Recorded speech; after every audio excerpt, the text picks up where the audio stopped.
이제 와서 나는 우리가 더 오래 같이 살았더라면 어떻게 됐을까 자주 상상한다. 그랬다면 좋은 것과 나쁜 것, 얻을 수 있는 것과 잃게 될 것들을 구분하다가 결국에는 크게 싸웠을 거라고.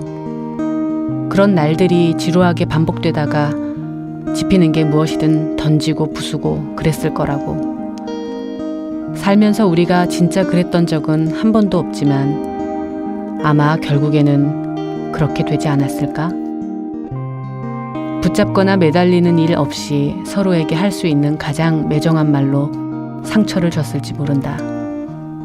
가능한 최악의 경우로 흘러가다가 매일매일을 후회하고 지난날에 좋았던 것도 실은 하나도 좋지 않았다고 고백하는 그런 사이가 되어버리지 않았을까. 그럼에도 그게 무엇이든 더 괜찮아 보였다. 아무리 나쁜 상상을 해도 지금보다는 더 나은 결말 같아서 나를 몹시 슬프게 만들었다. 이면 소설가의 단편소설 그들의 이해관계에서 한 대목을 읽어드렸습니다. 안녕하세요. 저는 문장의 소리 DJ 김진야입니다.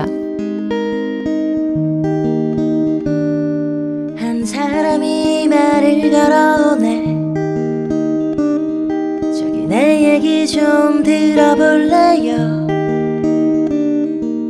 그 순간 바람이 한 줄기 불어와 책장을 넘기고 가네. 이것이 당신의 말들인가요? 참 아름다운 문장이군요. 다시 바람이 한 줄 불어오면 우리는 친구가 되네. 당신과 나는 친구가 되네. 문장의 소리. 네, 오늘 작가의 방에는 올여름 첫 시집을 출간하신 시인을 한 분 모셨는데요. 신철규 시인이십니다. 안녕하세요. 안녕하세요. 네, 이 문장의 소리 방문 얼마 만이세요? 스튜디오에.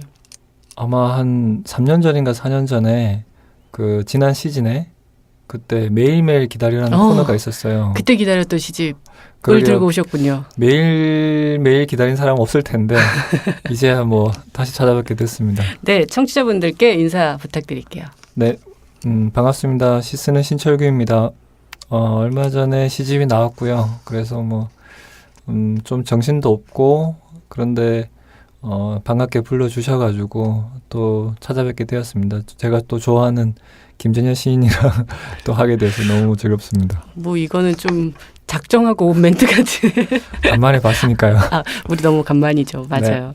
그 제목이 지금만큼 슬펐다고 한다 이고요. 너무너무 베스트셀러 다라는 소문이 자자하던데요. 청취자분들께 일단 시집과 관련된 이야기 조금 후에 나누고요. 시인 소개해드리겠습니다. 신철규 시인은 2011년도 조선일보 신춘문예를 통해서 작품 활동을 시작하셨고요. 올해 2017년 첫 시집 지금만큼 슬펐다고 한다를 출간하셨어요. 그 11년에 등단하고 17년에 나왔으니까 뭐 첫 시집 치고는 오랜 시간이죠. 3, 4년 전에 매일매일 기다렸으니까 제일 애탄 사람이지 않았을까 본인이. 어떠세요? 시집을 진짜 이렇게 물성을 가진 이것으로 마주했을 때 어떠셨어요? 처음에 시집이 나왔을 때는 신기하더라고요. 뭔가 판권지도 다시 보고 또 앞에 자서도 읽고 하면서 네. 여기 쓰여 있는 그 내 이름이 정말 네. 내 이름이 맞나 어떤 그런 신기함, 의아함 뭐 이런 것들이 많이 들었습니다. 6년 만에 나왔는데 이게 또 늦으면 늦었다고 할 수도 있고 또 빠르면 빠르다고 할 수 있는데 몇몇 분들께서 시집 언제 나오냐고 물어보는 그 질문들을 더 이상 되게 많이 받았죠. 좀 받았긴 했는데 그것이 뭐 어떤 인사치레인 것은 분명히 제가 알고 있지만 답변할 때마다 항상 언제쯤 나와요 그러다가 또 미뤄지고 하다 보는 것이 있었는데 이제는 더 이상 그런 질문을 안 듣게 돼서 너무 좋습니다. 나왔어요. 그죠? 네. 독자들의 반응이 정말 되게 하잖아요. 실감하고 있으세요? 어떤 피드백 같은 것 좀 받으셨어요? 핫한 것은 모르겠고요. 모르겠다는 건 아닌데 알고 좀 있잖아요. 에이. 민망하다는 뜻에서 하는 말입니다. 셀프 자랑 충분히 하셔도 됩니다. 네.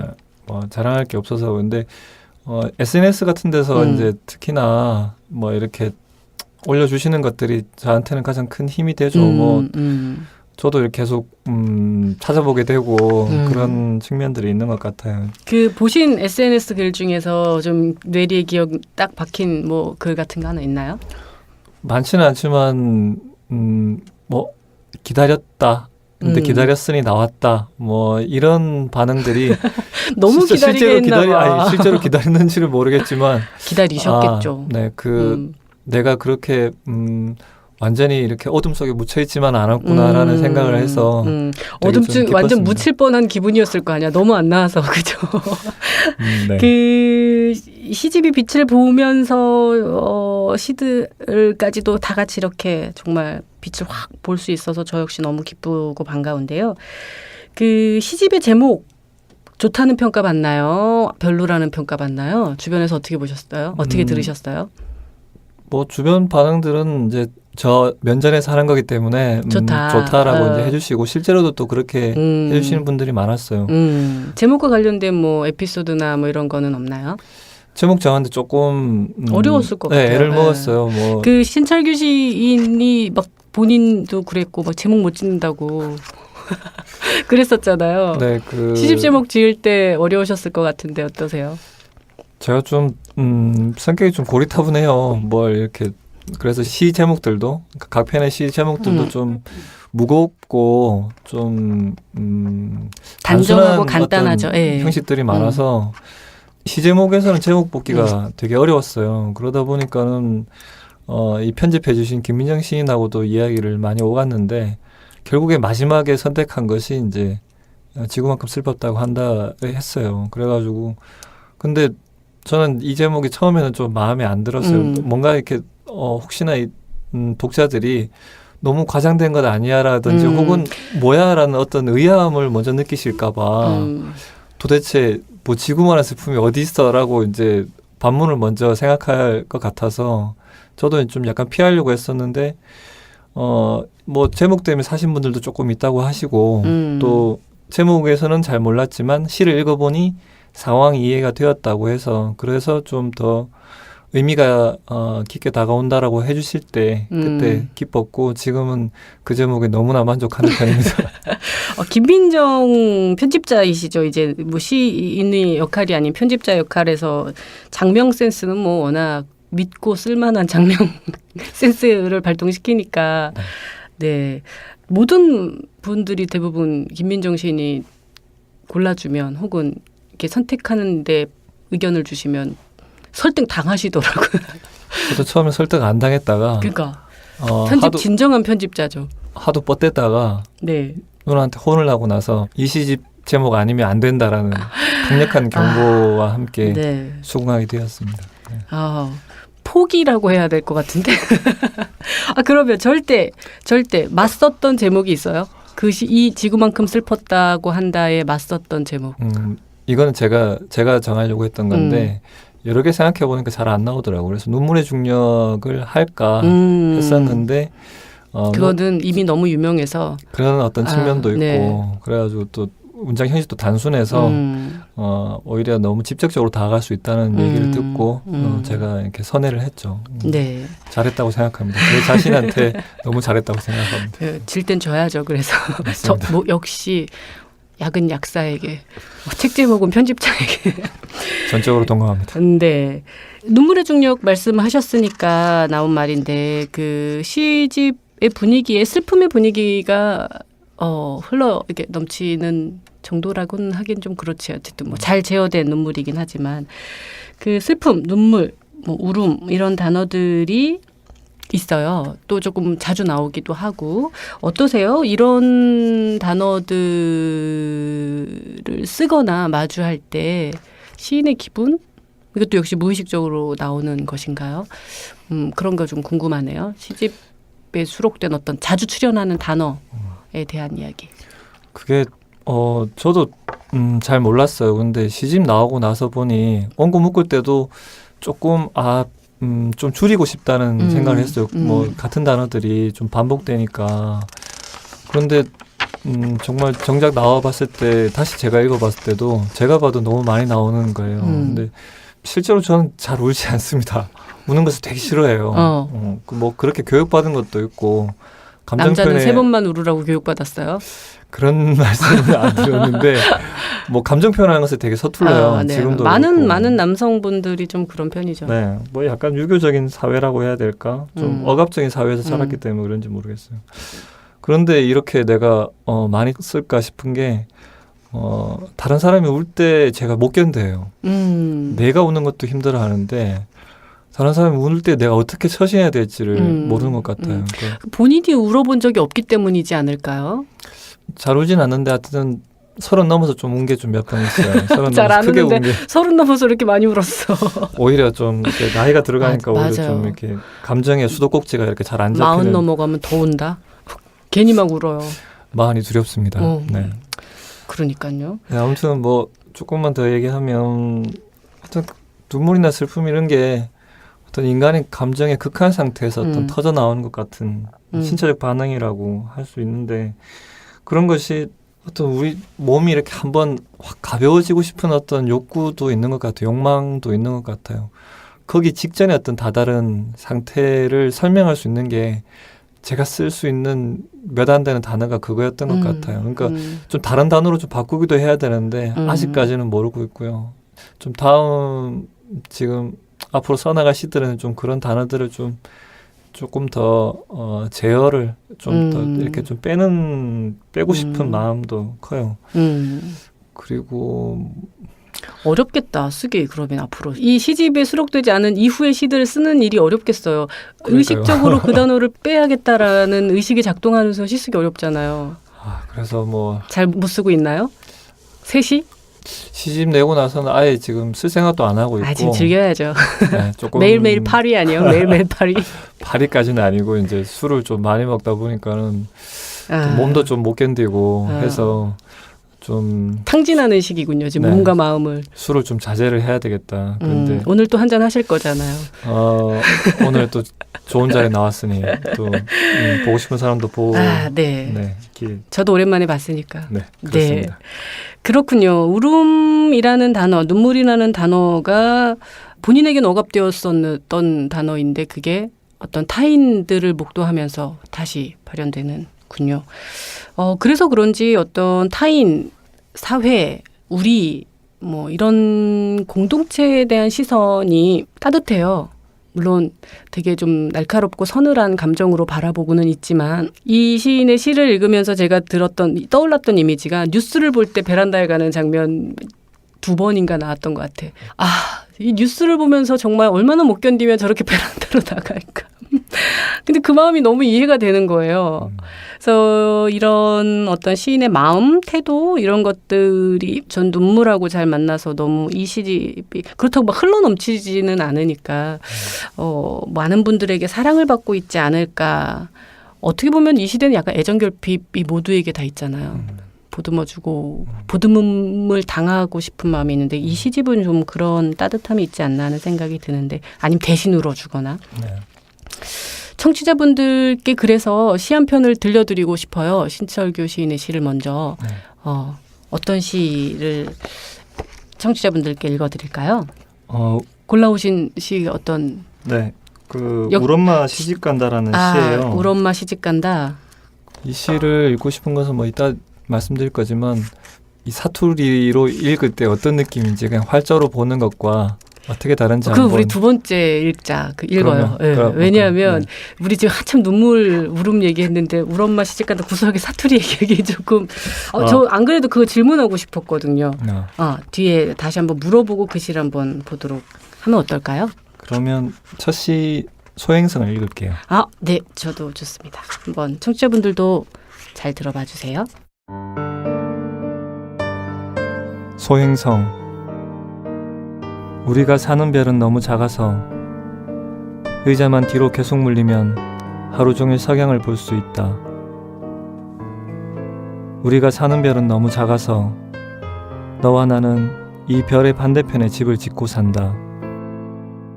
내가 밤이면 너는 낮이어서, 내가 캄캄하면 너는 환해서 우리의 눈동자는 조금씩 희미해지거나 짙어졌다.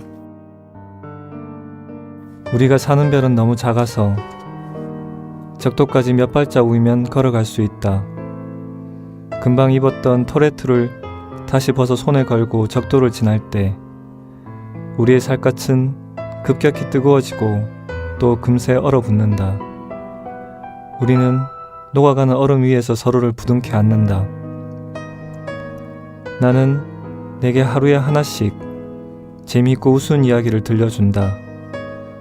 내가 못 보고 지나친 유성에 대해, 행성의 반대편에만 잠시 들렀다가 떠난 외계인들에 대해 너는 거짓말하지 마 라며 손사래를 친다.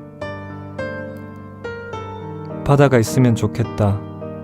너와 나 사이에, 너에게 한없이 헤엄쳐갈 수 있는 바다가, 간간히 파도가 높아서 포기해버리고 싶은 바다가.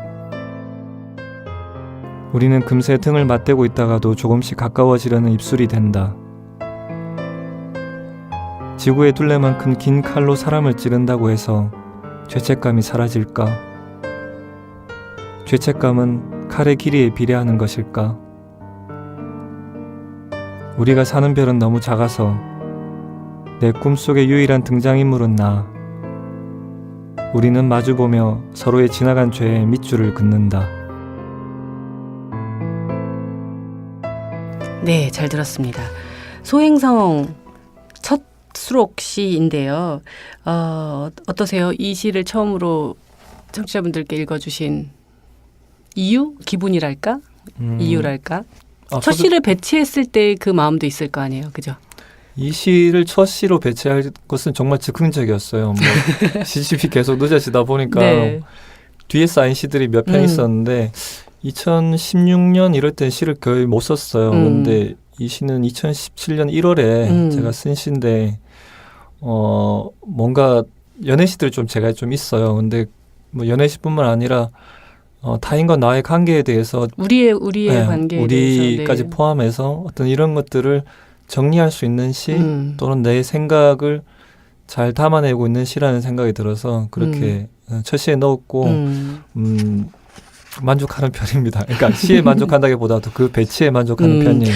와 주었군요. 첫 시에 수록하라고 그죠? 네. 그 저도 읽으면서 신철규 시인의 섬세함 이런 것들을 감각들을 제가 경험할 수 있어서 이 시가 구조적으로도 너무 완결되어 있지만 표현 면면이 다 너무 아름다운 것 같아요.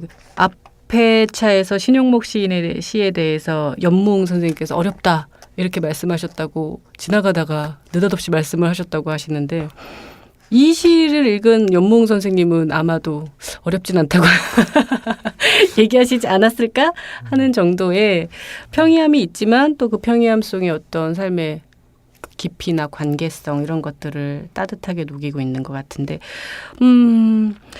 어떠세요? 이런 문제 지금 앞서 말씀하셨지만 연애시도 물론 관계에 굉장히 초점을 맞추는 문제이기도 하지만 우리를 포함한 어떤 관계성 이런 것들이 시편에 들어온다는 것 자체는 그런 문제에 시인이 좀 예민하게 반응한다는 것 아닐까 싶기도 한데 저는 실제 관계에서 되게 투박해요. 뭐 네 맞아요. 김진현 시인께서 아시겠지만 사투리도 심하고 또 말도 좀 억세고 이래가지고 얼버무리는 편도 있는데 시를 쓸 때만큼은 조금 예민해지는 측면이 있어요. 제 예민해진 상태를 거의 최대한에 끌어올리는 거라고 볼 수 있는데 우리라는 그 단어를 제가 가끔씩 시에 많이 써요. 뭐 가끔씩은 아니고 또 많이 쓰기도 하는데 어떨 때는 되게 가까워 보이다가도 어떨 때는 상당히 먼 느낌이 가요. 그쵸. 과연 저 사람이 우리인가? 너가 아니라 우리가 될 수 있는 그 어떤 지점들은 어디일까라고 했을 때 고민을 많이 하게 되는 것 같아요. 뭐 그 직접적으로 그 사람을 봤을 때는 전혀 인식하지 못하지만 헤어지고 났을 때, 뭐 그 사람이 멀리 있을 때 그런 생각이 들었던 것 같아요.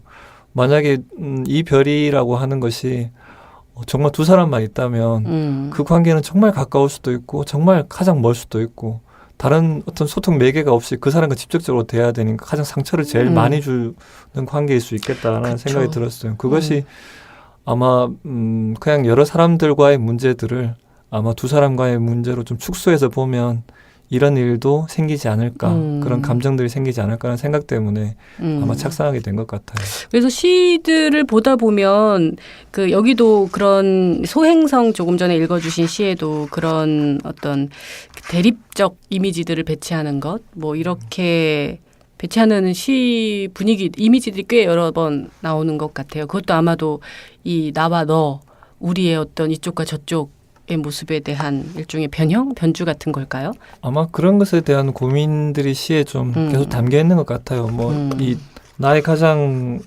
내밀한 곳, 가장 깊은 곳에 자리 잡고 있는 그 타인이면서 또 뭐 나의 감각에 가장 익숙한 상태로 만들어주는 사람인데 그 사람이 가장 큰 상처를 주고 큰 상처를 받기 때문에 과연 최근에 여러 가지 뭐 일들이 있잖아요. 뭐 세월호부터 해가지고 그 이후에 일련의 어떤 사태들 같은 경우는 우리를 계속 고통의 어떤 무감각 상태, 감정의 무상성, 뭐 하여튼 그런 상태로 계속 몰아붙이는 것 같아요. 근데 그런 것들이 이렇게 우리가 저 사람은 나와는 관계없는 사람이라는 어떤 계속 차단막을 설정하게 만드는 것 같아서 그 차단막을 벗겨버린 상태에서 우리가 만난다면 어떻게 그것들이 혹은 두 사람이 어떤 식으로 대화를 하고 또 만날 수 있을까. 결국에는 서로 각자의 한 사람으로 남겠지만 그 각자의 한 사람의 상태로 놔두는 것이 얼마나 귀한 일인지에 대해서 좀 얘기하고 싶었던 것 같아요. 이번 시집뿐만이 아니고 아마도 앞으로 신철교 시인의 시에서 되게 중요한 화두이지 않을까 싶기도 한데요. 네. 시 쓰는 과정도 한번 여쭤보고 싶어요. 앞서 굉장히 예민한 상태로 본인을 몰고 가서 시 작업을 하신다고 말씀하셨는데 괴롭잖아요.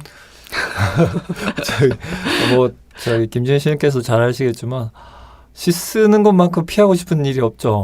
정말 최대한 미뤘다 하잖아요. 네. 정말 그 여기서 뭐 다른 자리에서도 한번 얘기한 것 같은데 저를 극단적인 수동성의 상태로 빠뜨리지 맞아요. 않는 이상은 절대로 되지 않는 일이 창작 뭐 그것은 시뿐만 아니라 모든 예술의 기반일 거라 생각해요. 저는 그래서 뭐 적극적으로 시를 쓰는 사람들 혹은 그런 분들도 있잖아요. 뭐 매일매일 그런 분들은 훌륭하시죠. 존경하는 분들입니다. 제가 그렇게 고통이 하지 거의 못하기 때문에. 내재화되어 있는 분들이죠.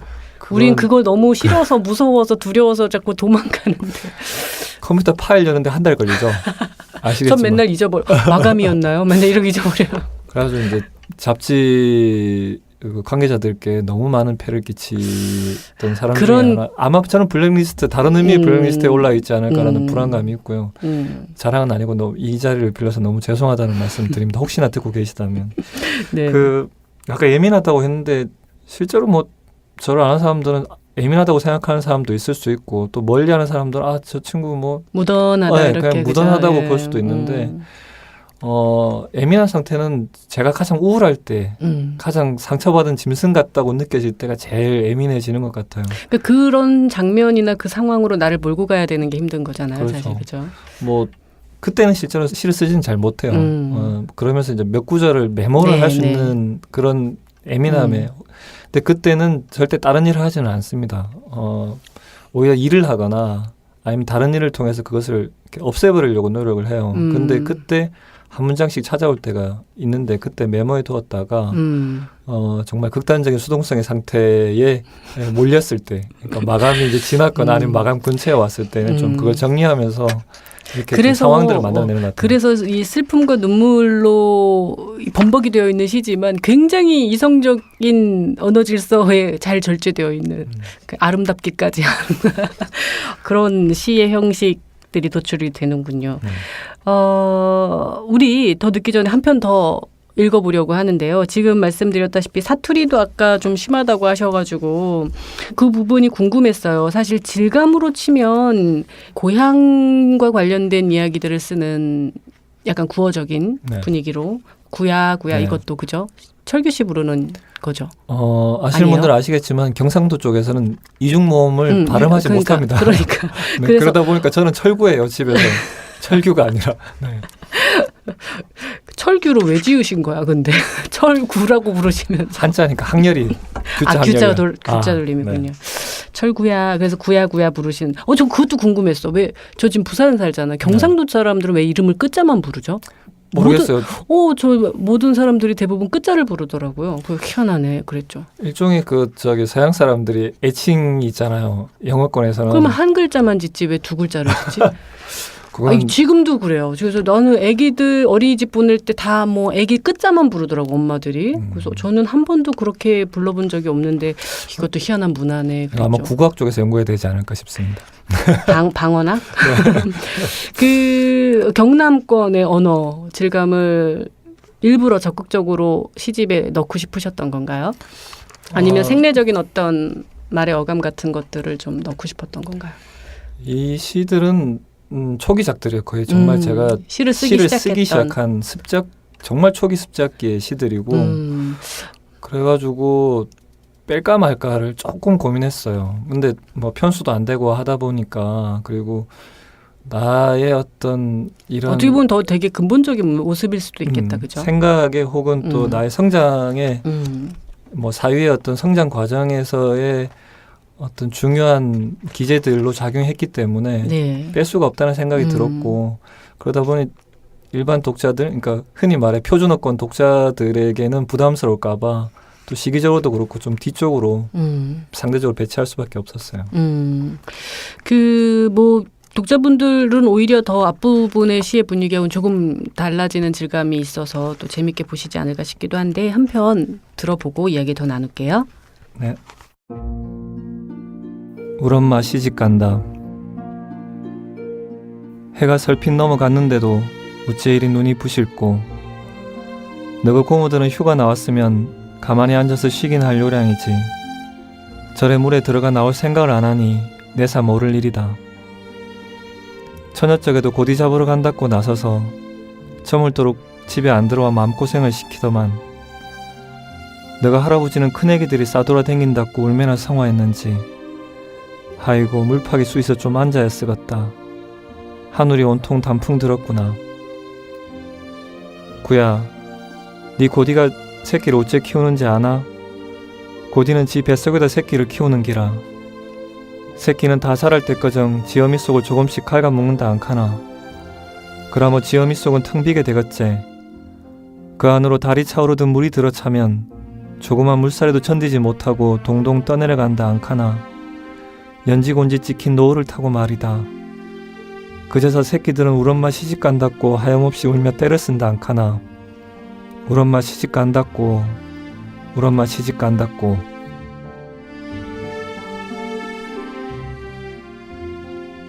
네, 잘 들었습니다.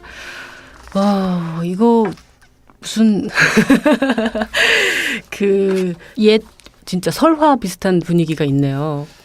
네, 실제로 저희 할머니가 해주신 이야기예요. 그러니까 이연 같은 경우는 거의 그대로 제가 물론 이제 약간의 네. 이제 흔히 말해 미학적 변형이 가해진 거죠. 뭐 할머니가 그런 비유를 쓰지도 않으셨고, 근데 그 아주 단순한 이야기 속에서 그때의 풍경들 실제로 고모들이 휴가 나와가지고 물가에서 고디를 잡고 있는데 해가 질 때였어요. 고디가 뭐예요? 고디는 이제 복종류라고.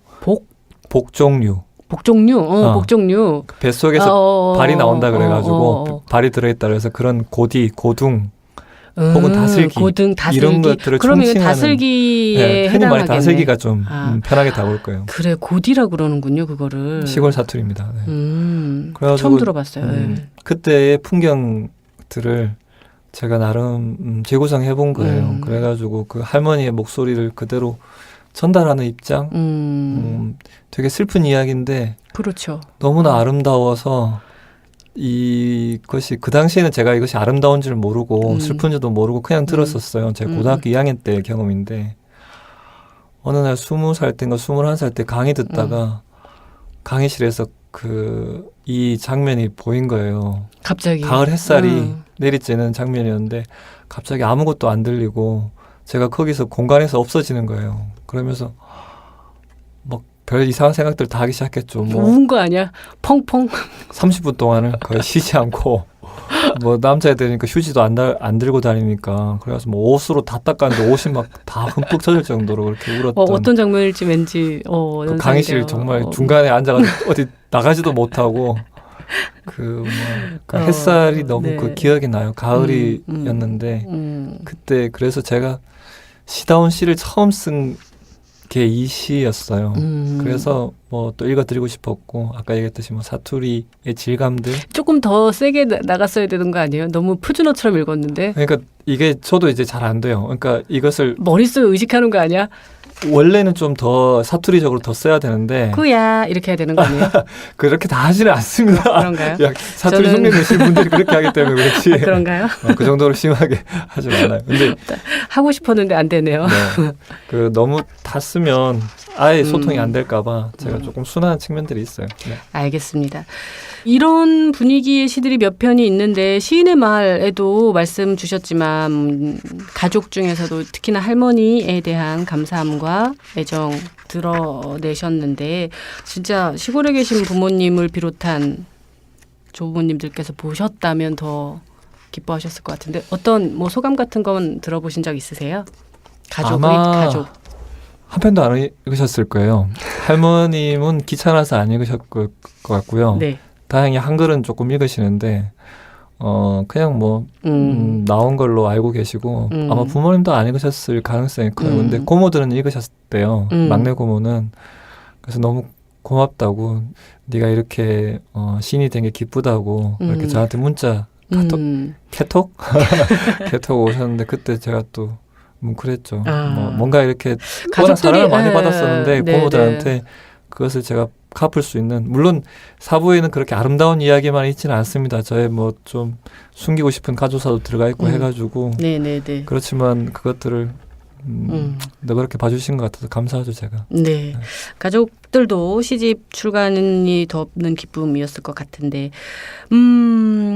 어떠세요? 그 시집 내시고 지금은 한참 바쁘실 것 같은데 앞으로 어떻게 더 탕진하실 생각인지 몸과 마음을 앞으로의 계획 있으시면 말씀해 주시죠.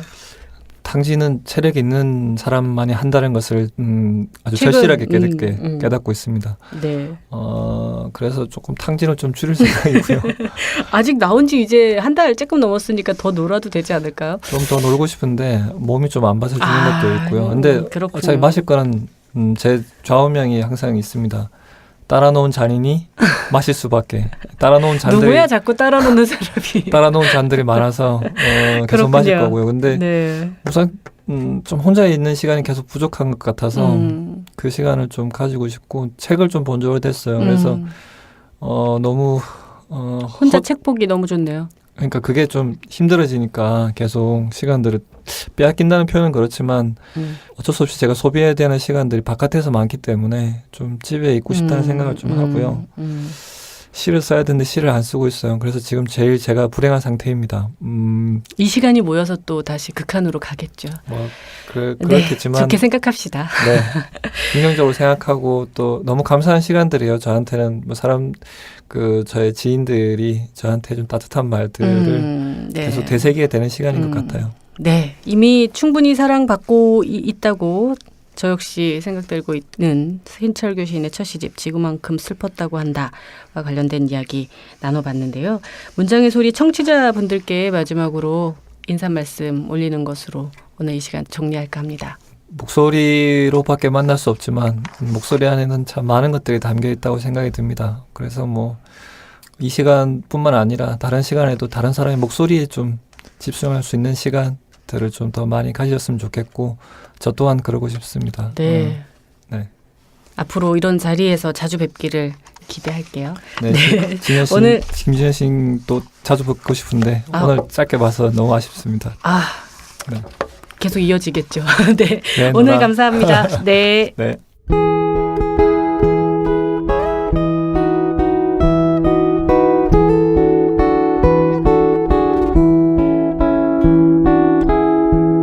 어제 문득 단어 하나를 만났습니다. 단어는 무수한 이야기와 멜로디를 싣고 오네요. 오늘은 그 멜로디를 좀 찾아드려야겠습니다. 어제의 단어, 오늘의 멜로디, 양양입니다.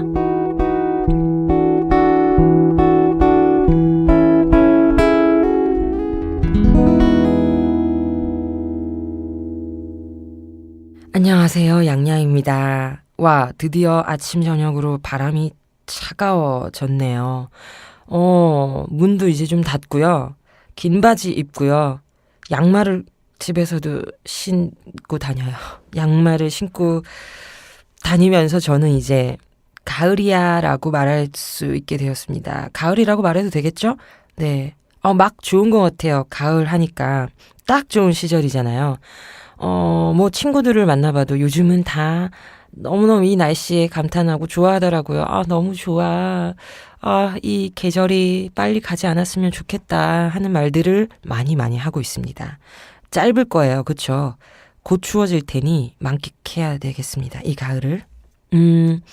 이 좋은 시절을 지금 이렇게 날씨 좋을 때 좀 좋은 단어 찾았어야 되는데 어떤 기사를 본 지 좀 되었는데 그 기사에 어떤 단어가 계속 머릿속에 맴돌아서 이 단어 이야기 한번 나누어야겠다라는 생각 들어서요. 가을은 좋지만 좀 그것과 상관없는 단어를 오늘 갖고 왔습니다. 제가 본 기사는 이런 거였어요. 아파트 수가 처음으로 1000만 호를 돌파. 주택 비중의 60%를 차지한다. 아파트 전성시대 혹은 뭐 대한민국은 아파트 공화국 뭐 이런 타이틀의 기사였어요. 저희 이걸 보고 뭐라고? 이게 아파트가 지금 1000만 호? 사실 좀 저는 완전히 충격을 좀 받았어요. 우리 지금 인구가 5천만인데 그중에 지금 아파트가 1000만이라고?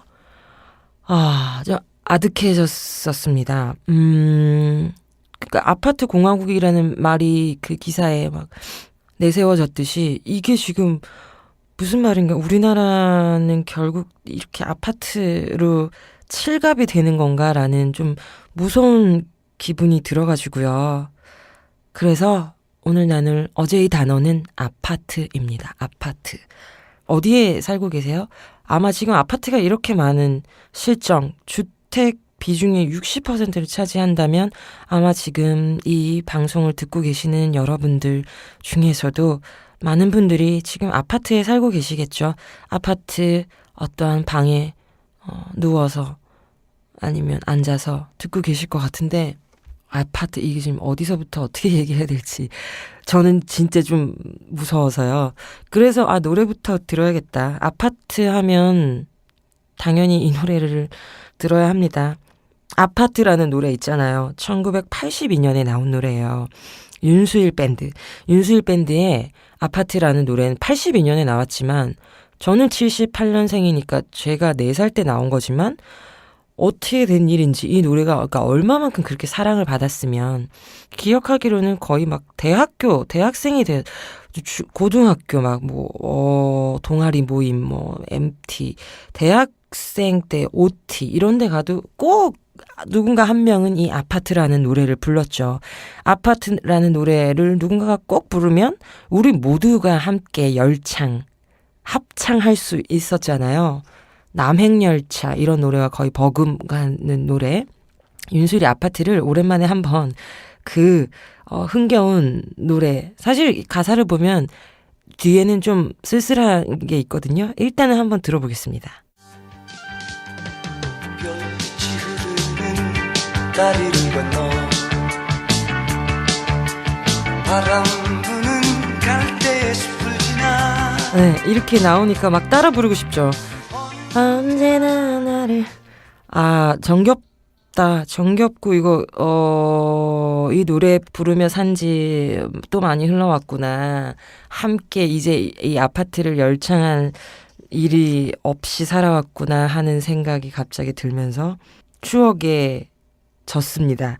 근데 이 노래를 가만히 가사를 보면요. 애인이겠죠? 그 아파트 가면 그대가 항상 있었는데 마지막에는 이제 아무도 없는 쓸쓸한 너의 아파트 됩니다. 이제 그러니까 사랑이 끝난 상황인 거죠. 저는 지금 아파트에 대한 단어에 슬픔이 있기 때문에 아무도 없는 쓸쓸한 너의 아파트 하는 가사가 예사롭지 않게 다가오더라고요. 지금 아파트가 1000만 호인데요. 그 중에 58만은 빈 집이라고 해요. 빈 아파트.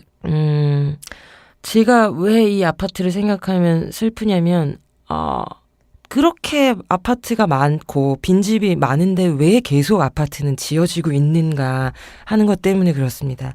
요즘 지금 도시는 말할 것도 없죠. 도시는 정말 아파트 과잉인 것 같아요. 그것도 이렇게 10몇 층, 7층, 8층 이 시대가 끝난 지는 한참 됐죠.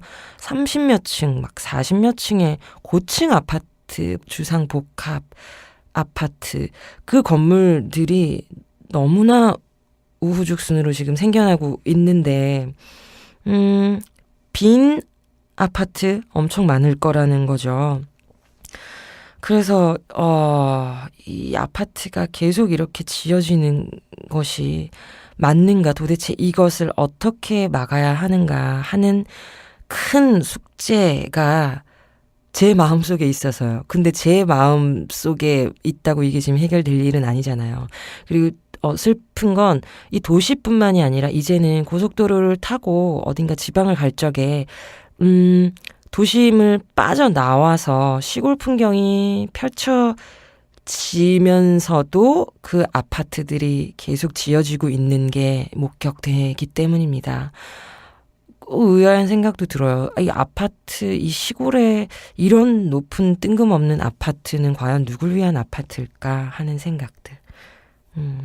네, 갑자기 너무 또 깊숙이 슬픔으로 가지만 아파트를 생각해보면 사실 추억도 있죠. 왜냐하면 저도 아파트에서 산 적이 있었고, 그때는 한창 그래도 아파트에도 전경험이 있었기 때문이에요. 저희는 그때까지만 해도 아파트에 아직 반상회라는 것도 있었고, 몇 호에 누가 살고, 몇 호에 친구가 있고, 몇 호엔 언니 오빠들과 함께 수학 문제를 물어보러 가기도 했고, 이런 약간 정다움이 있었는데, 그리고 또 아파트는 그야말로 편리함의 대명사인 거죠. 저는 지금 아파트에 지금 살지 않고 좀 산지 오래됐지만, 가끔씩 생각해요.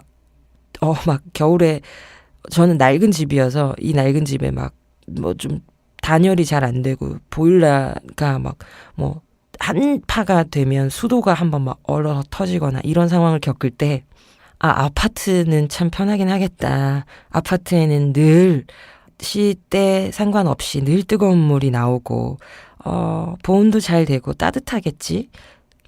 이러한 부러움이 있긴 있어요.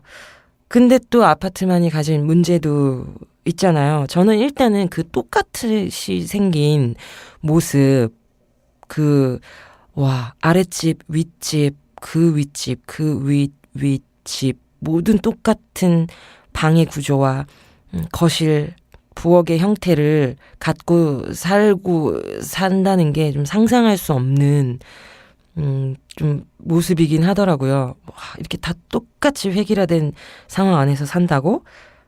그런 모습 있고, 또 요즘은 그 아파트 간의 층간 소음, 이것이 큰 사회 문제이기도 하죠.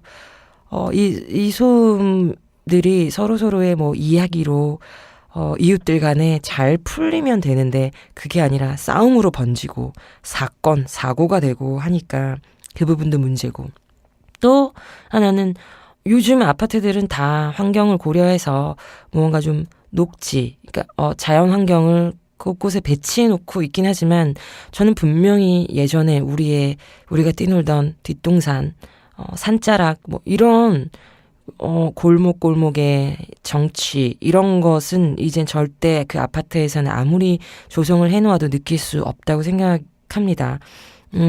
아이들은 놀이터에서 자연스럽게 놀고 있을까 하는 궁금함도 좀 있고요.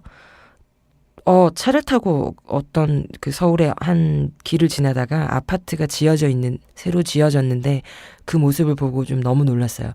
한 동 바로 앞에 거의 진짜 코앞에 높은 또 다른 동이 지어져 있는 거예요. 어떻게 살아요? 그러면 그 앞에 해도 들어오지 않을 것이고 눈앞에 보이는 게 다른 동이라니. 그래서 이 조망권에 대한 문제, 1조 조망에 대한 문제도 아파트는 좀 심각하게 문제를 가지고 있다고 생각합니다. 아파트 이야기하니까 이런데 오늘 두 번째 멜로디를 들으면서 마음을 조금 풀어봐야 될 것 같아요. 두 번째 멜로디는요. Going Home 이라는 노래입니다. 김유나 자우림 밴드의 보컬이죠. 김유나의 솔로 앨범 3집에 들어있는 노래예요. 2010년에 발표되었고 이 앨범 제목이 315360인데 이건 무슨 의미지? 하고 궁금해서 찾아봤더니 이건 이제 김유나 씨가 살아온 시간 31만 5,360시간을 살아왔나 봐요. 네. 그 살아온 시간들 이야기가 그럼 들어있겠죠? 이 앨범 속에 그 중에 Going Home이라는 노래가 있습니다. 이 노래를 한번 들어볼게요. 저는 이 노래를 오늘 이 방송을 위해서 한번 처음부터 끝까지 가만히 앉아서 들었는데 와 정말로 눈물이 나더라고요. 일단 한번 듣겠습니다. 언제라도 여기로 돌아와 집이 있잖아 내가 있잖아 내일은 정말 좋은 제가 일부러 그 집이라는 단어가 들어가는 부분을 가지고 왔는데요. 사실 이 노래의 아름다움은 곡 시작하는 부분에 있거든요. 그래서 한번 이 곡은 꼭 틀어보셨으면 좋겠어요. 틀어서 어떤 이야기가 흘러가는지 그 느낌을 앞부분에서부터 한번 느껴셨으면 좋겠습니다. 가사도 시처럼 제가 한번 처음부터 끝까지 좀 읽을게요. 집으로 돌아가는 길에 지는 햇살에 마음을 맡기고 나는 너의 일을 떠올리며 수많은 생각에 슬퍼진다. 우리는 단지 내일의 일도 지금은 알 수가 없으니까 그저 너의 등을 감싸 안으며 다 잘 될 거라고 말할 수밖에. 더 해줄 수 있는 일이 있을 것만 같아 초조해져. 무거운 너의 어깨와 기나긴 하루하루가 안타까워. 내일은 정말 좋은 일이 너에게 생기면 좋겠어. 너에겐 자격이 있으니까. 이젠 짐을 벗고 행복해지길 나는 간절하게 소원해본다. 이 세상은 너와 나에게도 잔인하고 두려운 곳이니까 언제라도 여기로 돌아와. 집이 있잖아. 내가 있잖아. 내일은 정말 좋은 일이 우리를 기다려주기를, 새로운 태양이 떠오르기를, 가장 간절하게 바라던 일이 이뤄지기를 난 기도해본다. 라는 가사가 아름다운 멜로디 위를 따라 흐르는 노래입니다. 저는 이 가사의 이 부분 있잖아요. 너에겐 자격이 있으니까. 그리고 이 잔인하고 두려운 세상 속에 언제라도 여기로 돌아와. 집으로. 집이 있잖아. 내가 있잖아. 하는 가사요. 사실 집이라는 것 그런 거 아닐까요? 밖에서 그렇게 치열하게 하루하루를 보내고 삶을 살아가다가 이제 좀 편안하게 돌아가서 쉴 수 있는 곳. 그곳이 집이잖아요. 집이어야 하고. 그런데 지금 우리에게 집은 어떤 의미일까? 과연 그렇게 편안한 마음으로 돌아갈 집은 모두에게 있는 걸까? 내 집, 우리는 또 내 집 마련 있잖아요. 집을 마련하기 위해서 내 삶을 빼앗기고 있는 건 아닐까. 정말 전세, 대란, 월세, 그리고 내 집을 갖기 위해서 벌어야 되는, 일해야 되는 어떤 슬픔들, 그거 생각했을 때 이 Going Home이라는 노래는 또 다른 진짜 집의 의미를 다시 한번 생각해 보게 해주는 노래인 것 같습니다. 진짜 아파트 이야기하니까 저에게는 진짜 약간 이게 슬픔밖에 없는 게 참 큰일이네요. 그 아파트들이 이렇게 많이 지어지면서 또 많은 사건, 사고가 있었잖아요. 그러니까 이게 또 다 재개발이라는 이름 하에 재개발되는 곳에서는 무조건 아파트가 세워졌으니까요. 재개발의 아픔도 우리는 많이 갖고 있잖아요. 2009년에 뭐 용산 대참사라거나 거기도 아마 지금 그 용산의 모든 것들이 철거되고 지금 아마 아파트 다 완공이 되었나 어떻게 됐나 하여튼 그런 일이 일어나고 있는데 오늘 이 구절로 읽어드리고 싶은 시는 박소란 시인의 시입니다. 박소란 시인의 그 창비에서 발표된 시집 심장에 가까운 말이라는 제목의 시집에는 집, 방, 공간에 대한 시가 참 많아요. 그리고 그 공간들이 그렇게 따뜻하지만은 않고요. 슬픔이 늘 묻어 있습니다. 그 집과 어떤 공간 이야기. 여기서 진짜 그래서 오늘 이 단어와 걸맞게 읽어드리고 싶은 시가 참 많은데 네, 하나 읽기 전에 이 시도 한번 찾아서 읽어보셨으면 좋겠어요. 이 시집 속에 들어있는 아현동 블루스라는 제목의 시. 아현동 불황의 어둠이 비틀대고 있네. 텅 빈 아현동이라고 시작하는 시인데요. 아현동 생각하면 정말 그 또 이 재건축 그리고 지금은 아직 재개발이 이루어지고 있지 않아서 무언가 유령 도시같이 다 상점들은 문을 닫고 어디 이런 거 떠나고 허물어지기만을 기다리고 있는 그 모습 아현동에서 보실 수 있잖아요. 그 느낌을 이 시에서도 보실 수 있습니다. 한번 아현동 블루스라는 시도 찾아 읽어보시면 좋을 것 같아요. 제가 오늘 읽어드릴 시는 용산에 대한 이야기입니다. 한번 읽어볼게요. 용산을 추억함. 박소란. 폐수종의 애인을 사랑했네. 중대병원 중환자실에서 용산 우체국까지 대설주의보가 발효된 한강로 거리를 쿨럭이며 걸었네. 재개발지구 언저리 함부로 사생된 먼지처럼 풀풀한 걸음을 옮길 때마다 도시의 몸 구석구석엔 고질의 수포음이 새어나왔네. X선이 짙게 드리워진 마천루 사이 위태롭게 선 담벼락들은 저마다 붉은 객담을 쏟아내고 그 아래 무거운 날개를 들썩이던 익명의 새들은 남김없이 철거되었네. 핏기 없는 몇 그루 은행나무만이 간신히 버텨 서 있었네. 지난 계절 채 여물지 못한 은행알들이 대진여관 냉골에 앉아 깔깔거리던 우리의 얼굴들이 보도블록 위로 황망히 으깨어져 갔네. 빈 거리를 머리에 이고 잠든 밤이면 자주 가위에 눌렸네. 홀로 남겨진 애인이 흉만의 몸을 이끌고 남일 땅 막루에 올라 기어이 날개를 빼앗긴 한 마리 새처럼 찬 아스팔트 바닥을 향해 곤두박질 치는 꿈이 머릿속을 낭자하게 물들였네. 상복을 입은 먹구름대가 순식간에 몰려들었네. 깨진 유리창 너머 파편 같은 눈발이 점점이 가슴팍으로 박혀왔네. 한숨으로 피워낸 시간 앞에 젤을 올리듯 길고 긴 편지를 썼으나 아무도 돌아볼 줄 모르고 봄은 답장이 없었네. 애인을 잃어버린 애인만을 나는 사랑했네. 네, 이런 시입니다. 제가 좀 급박하게 쉼 없이 읽어 내려갔는데요. 네, 이 시가 그렇게 어떠한 마침표, 쉼표, 행 구절에 끊임이 없이 쭉 쓰여져 있어요. 그래서 그 느낌을 좀 살려보고자 했는데, 네, 이런 우리의 용산에 대한 기억, 마음이 각각 각자의 속에 어떤 식으로 남아 있겠죠. 그리고 이건 사실 잊어서는 안 되는 또 하나의 사건이라고 저는 생각합니다. 그래서 이 재개발, 누구를 위한 재개발인지, 그리고 이 재개발이 이렇게 난무해도 되는 것인지 좀 또 각자가 고민하고 생각해 봤으면 좋겠어요.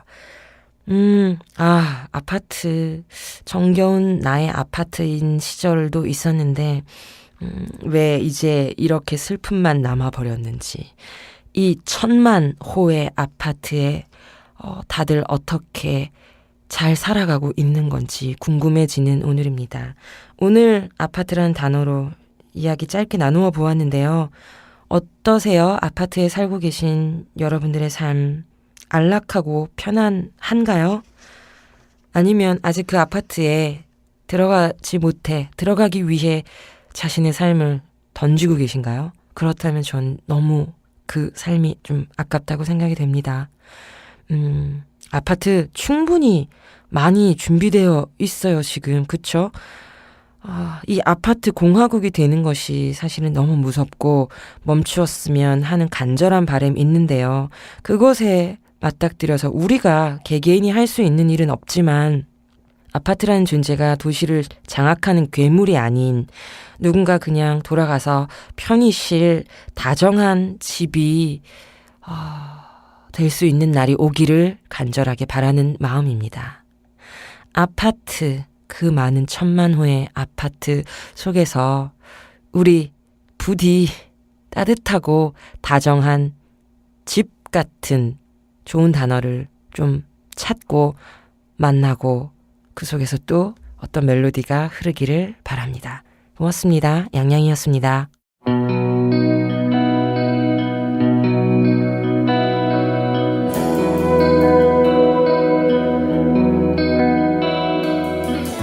청취자 여러분들, 우프다는 말 알고 있으시죠? 저는 이 표현이 심심치 않게 들릴 때마다 약간 서글퍼지곤 합니다. 마음껏 슬퍼하는 것조차 부끄러운 일이 되어버린 걸까 하는 생각이 들어서요. 가끔은 감정을 솔직하게 드러내고 그 감정을 받아들이는 시간도 필요하지 않나 싶습니다. 다행히 우리에게는 슬픔을 온전하게 대면하게 도와주는 시집 한 권이, 소설 한 대목이 있습니다. 오늘은 책 한 권 곁에 두고 실컷 또 맘껏 슬픔을 다독여보는 건 어떨까요? 지금까지 들어주신 청취자분들 감사합니다. 저는 문장의 소리 DJ 김진효였습니다.